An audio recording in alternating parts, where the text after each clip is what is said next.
Déclaration universelle des droits humains, dans son article 13, dit que toute personne a le droit de quitter son pays. Ce qu'ont fait les Ukrainiens, c'est simplement mettre en application un droit qui est universel, qui est celui de quitter son pays, a fortiori quand on est exposé à un danger, quand on voit son quotidien brutalement s'effondrer.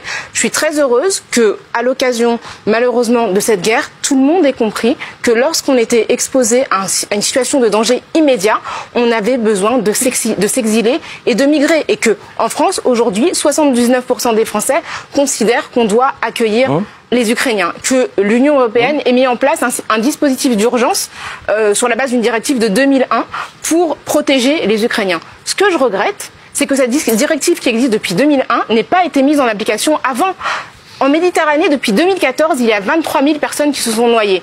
On est dans un continent qui est un cimetière, dont la mer est un cimetière, qui n'a pas estimé nécessaire de mettre en application un dispositif pour protéger d'autres personnes.